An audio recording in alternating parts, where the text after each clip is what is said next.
नमस्कार, capital TV में स्वागत है आपका। मैं हूं आपके साथ सृष्टि राय। आज सवाल पहलवानों पर सुलगाएंगे। पहलवानों की घिनौनी करतूत का पर्दाफाश करेंगे। बताएंगे कि कैसे अब आपस में भिड़ गई है महिला पहलवान।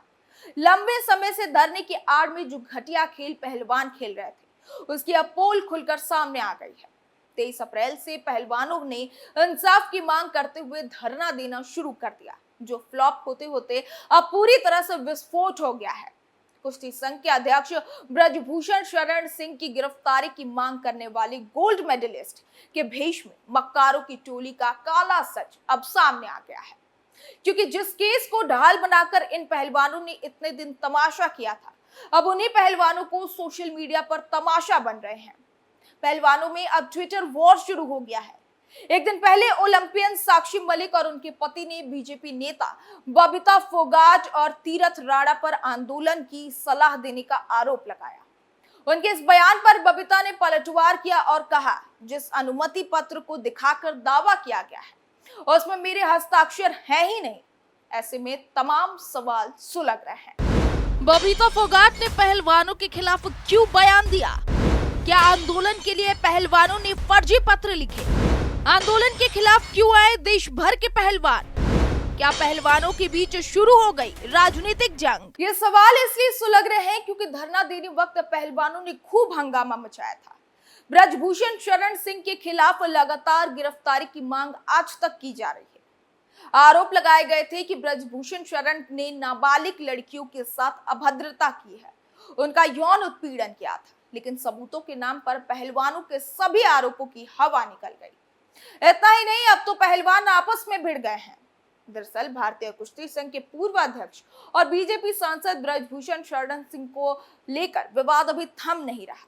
अब अंतरराष्ट्रीय महिला पहलवानों में ट्विटर वॉर छिड़ गया है। एक दिन पहले ओलंपियन साक्षी मलिक और उनके पति सत्यव्रत कादियान के सनसनीखेज आरोपों पर बीजेपी नेता और अंतरराष्ट्रीय रेसलर बबीता फोगाट ने पलटवार किया है। उन्होंने सफाई दी है और पहलवानों को कांग्रेस के इशारे पर आंदोलन करने का आरोप लगाया है। बबीता के इस ट्वीट के बाद साक्षी ने फिर जवाब दिया। उन्होंने अपने आरोपों को तंज कसना बताया और ये भी कहा कि स्वार्थ के लिए पहलवानों का इस्तेमाल करने की कोशिश की गई। बता दें कि डब्ल्यूएफआई के पूर्व प्रमुख ब्रजभूषण सिंह पर जनवरी में महिला पहलवानों ने भेदभाव और छेड़छाड़ के आरोप लगाए थे। इस मामले में सरकार की तरफ से जांच कमेटी गठित करने का आश्वासन दिया गया था, जिसके बाद धरना समाप्त कर दिया गया था। 3 महीने बाद मई में महिला पहलवानों ने फिर धरना शुरू कर दिया और नाबालिग पहलवान के साथ यौन उत्पीड़न किए जाने का आरोप लगाया। सुप्रीम कोर्ट के आदेश पर ब्रजभूषण पर एफआईआर दर्ज की गई। हालांकि बाद में नाबालिग के बयान बदल दिए गए। दिल्ली पुलिस ने चार्जशीट में ब्रजभूषण को क्लीन चिट दे दी। इसी बीच आंदोलन की अगुवाई करने वाले चेहरों में से एक साक्षी मलिक और उनके पति सत्यव्रत ने एक वीडियो ट्वीट किया और आंदोलन को लेकर बड़ा दावा किया। उन्होंने इस पूरे आंदोलन के पीछे बीजेपी नेता बबीता फोगाट और सोनीपत से बीजेपी जिलाध्यक्ष तीरथ राणा का हाथ बताया। साक्षी ने कहा, दिल्ली के जंतर मंतर पर धरना देने के लिए इन दोनों नेताओं ने ही कहा था। दोनों नेताओं ने ही दिल्ली में धरना की मंजूरी दिलवाई थी। ये परमिशन जंतर मंतर थाने से ली गई थी। उन्होंने कांग्रेस नेता दीपेंद्र हुड्डा के उकसाने की चर्चाओं को निराधार बताया। उन्होंने कहा कि ये कैसे हो सकता है कि आंदोलन कांग्रेस ने करवाया है। साक्षी के इस दावे पर बबीता ने भी ट्वीट के जरिए पलटवार किया। बबीता ने कहा, मुझे कल बड़ा दुख हुआ और हंसी भी आई जब मैं अपनी छोटी बहन और उनके पति देव का वीडियो देख रही थी। सबसे पहले तो मैं ये स्पष्ट कर दूं कि जो अनुमति का कागज छोटी बहन दिखा रही थी, उस पर कहीं भी मेरे हस्ताक्षर या मेरी सहमति का कोई प्रमाण नहीं है। ना दूर दूर तक इससे मेरा कोई लेना देना है। इस बार फिर साक्षी ने ट्वीट किया और बबीता को जवाब दिया। साक्षी ने कहा, वीडियो में हमने तीरथ राणा और बबीता फोगाट पर तंज कसा था कि वो कैसे अपने स्वार्थ के लिए पहलवानों का इस्तेमाल कर रहे थे और कैसे पहलवानों पर जब विपदा पड़ी तो वो जाकर सरकार की गोद में बैठ गए। हम मुसीबत में जरूर हैं, लेकिन हास्य बोध इतना कमजोर नहीं हो जाना चाहिए कि ताकतवर की काटी चुटकी पर आप हंस भी ना पाए। साक्षी और उनके पति सत्यव्रत ने कहा, वो अब समाज के सामने सच्चाई रखना चाहते हैं। उन्होंने कहा कि पहलवानों के बीच एकता बहुत ही कम थी, इसलिए लंबे समय तक बात नहीं रख पाए, पर एक एक आदमी आवाज नहीं उठा सकता था।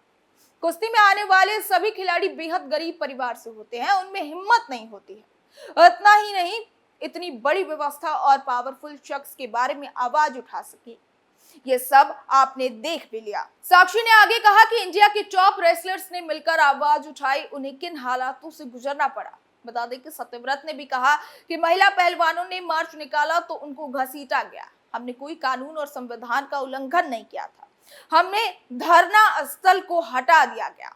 28 मई की इस घटना ने हमें अंदर से तोड़ दिया था।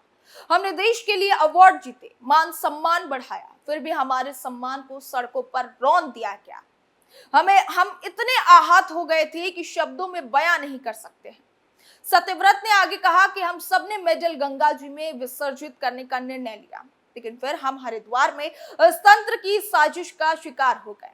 वह तंत्र से जुड़ा एक आदमी बजरंग का हाथ पकड़कर दूर ले गया, नेताओं की बात करवाई और रुकने के लिए कहा, मीटिंग चलने का भरोसा दिया।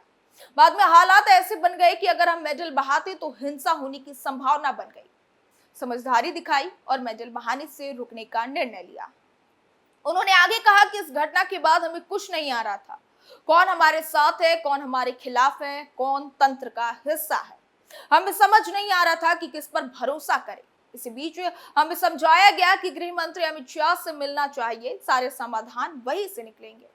हम सिर्फ वहां पर अपनी बात रखने के लिए गए। अब सुनने में आ रहा है कि कई खापे हमसे नाराज हैं। सबसे हाथ जोड़कर यही विनती करना चाहूंगा कि अफवाहों पर ध्यान मत दो। अनजाने में कोई गलती हुई है तो हमें माफ कर दो। सत्यव्रत ने यह भी कहा कि हमें बीजेपी नेता बबीता फोगाट और तीर्थ राणा का भी धन्यवाद करना चाहेंगे। उन्होंने ही हम पहलवानों को एकजुट करने का मौका दिया, साथ ही उन्होंने इस आवाज को उठाने के लिए प्रेरित किया। उन्होंने ही सरकार के साथ मीडिएटर बनकर पहलवानों से बात की और जांच के लिए कमेटी बनवाने का आश्वासन दिया। हालांकि वो एक आश्वासन ही निकला, क्योंकि उसके बाद कमेटी का कोई नतीजा नहीं निकला। रेसलिंग फेडरेशन के अपना काम सुचारू रखा, जिसकी वजह से हम 3 महीने बाद फिर से मई में धरना देने के लिए मजबूर होना पड़ा। साक्षी मलिक के दावों पर बबीता ने ट्वीट किया और कहा कि एक कहावत है कि जिंदगी भर के लिए आपके माथे पर कलंक की निशानी पड़ जाए, बात ऐसी ना कहो दोस्त की कह के फिर छिपानी पड़ जाए। उन्होंने कहा, मुझे कल बड़ा दुख हुआ और हंसी भी आई जब मैं अपनी छोटी बहन और उनके पतिदेव का वीडियो देख रही थी। सबसे पहले तो मैं ये स्पष्ट कर दूं कि जो अनुमति का कागज छोटी बहन दिखा रही थी, उस पर कहीं भी मेरे हस्ताक्षर या मेरी सहमति का कोई प्रमाण नहीं है, ना दूर दूर तक इससे मेरा कोई लेना देना है। बबीता ने आगे कहा कि मैं पहले दिन से कहती रही हूं कि प्रधानमंत्री जी पर और देश की न्याय व्यवस्था पर विश्वास रखिए, सत्य अवश्य सामने आएगा। एक महिला खिलाड़ी होने के नाते मैं सदैव देश की सभी खिलाड़ियों के साथ थी, साथ हूं और सदैव साथ रहूंगी। परंतु मैं धरने प्रदर्शन की शुरुआत से ही इस चीज के पक्ष में नहीं थी। मैंने बार बार सभी पहलवानों से ये कहा कि आप प्रधानमंत्री या गृह मंत्री जी से मिलो, समाधान वहीं से होगा। लेकिन आपको समाधान दीपेंद्र हुड्डा, कांग्रेस, प्रियंका गांधी और उनके साथ आ रहे उन लोगों में दिख रहा था जो खुद रेप और अन्य मुकदमे में दोषी हैं। बबीता ने आगे कहा कि देश की जनता अब इन विपक्ष के चेहरों को पहचान चुकी है। अब देश के सामने आकर उन्हें उन सभी जवानों, किसानों और उन महिला पहलवानों की बातों का जवाब देना चाहिए, जिनकी भावनाओं की आग में इन्होंने अपनी राजनीति की रोटी सेकने का काम किया। जो महिला खिलाड़ी धरने पर साथ बैठे थे, उनके विचारों को सभी पूर्वाग्रहों के साथ ऐसी दिशा दी जहां बस आपके राजनीतिक फायदे दिख रहे थे। आज जब आपका ये वीडियो सबके सामने है, उससे अब देश की जनता को समझ में आ जाएगा कि नए संसद भवन के उद्घाटन के पवित्र दिन आपका विरोध और राष्ट्र के लिए जीता हुआ मेडल गंगा में प्रवाहित करने की बात देश को कितना शर्मसार करने जैसा था। बबीता ने कहा कि बहन, हो सकता है आप बादाम के आटे की रोटी खाते हो, लेकिन मैं और मेरे देश की जनता गेहूं की रोटी खाते हैं। सब समझते हैं, देश की जनता भी समझ चुकी है कि आप कांग्रेस के हाथ की कठपुतली बन चुकी हो। अब समय आ गया है कि आपको आपकी वास्तविक मंशा बता देनी चाहिए, क्योंकि अब जनता आपसे सवाल पूछ रही है। खैर, अब ये देखना होगा कि बबीता फोगाट के इस ट्वीट के बाद ये मामला कुछ शांत होगा और पहलवान कुछ समझ पाएंगे, या फिर पिछली बार की तरह पहलवान कुछ समय बाद फिर से अपनी मांगों के लिए धरना पर बैठते नजर आएंगे। सुलगता सवाल में आज के लिए बस इतना ही। कल फिर हाजिर होंगे किसी नए मुद्दे के साथ। तब तक के लिए देखते रहिए कैपिटल टीवी। नमस्कार।